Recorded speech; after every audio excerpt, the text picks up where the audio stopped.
ओहो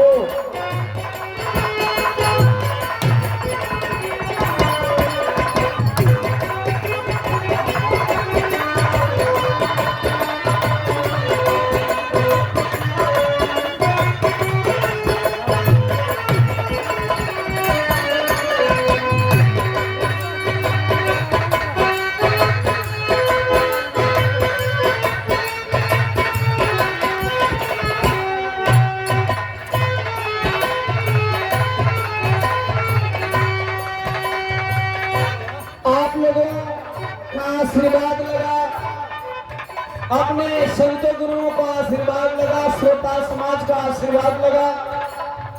आपका भाई ओम प्रकाश दीवाना बिरहा जगत में सबसे कम उम्र में गायक से नायक बना।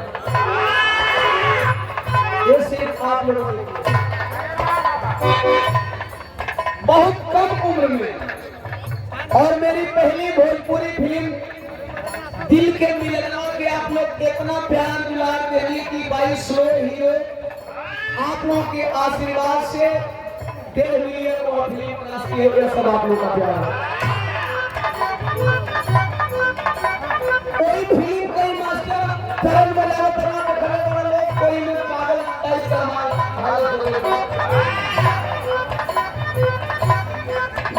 प्रेमिका के चलते दिमाग डिस्टर्ब हुआ।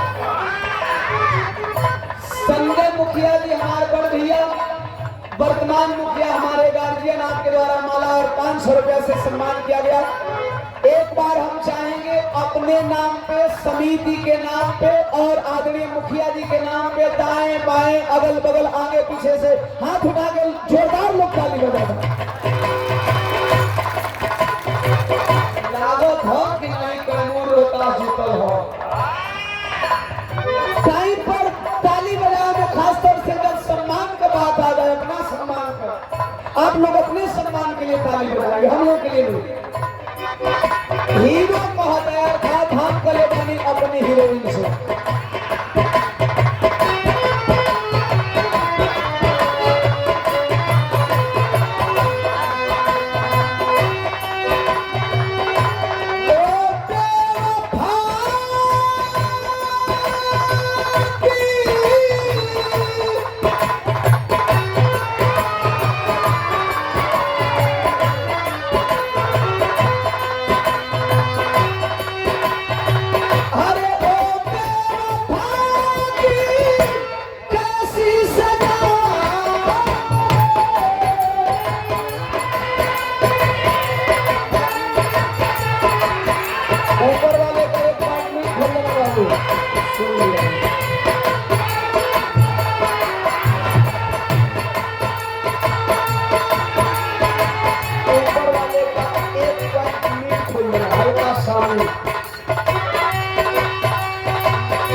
फिर निभाना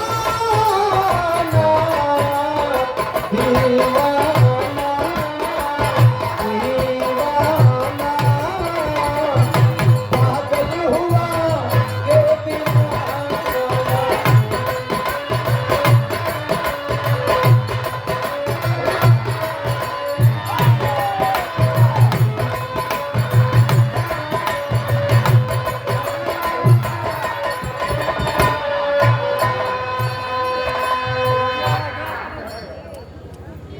बेला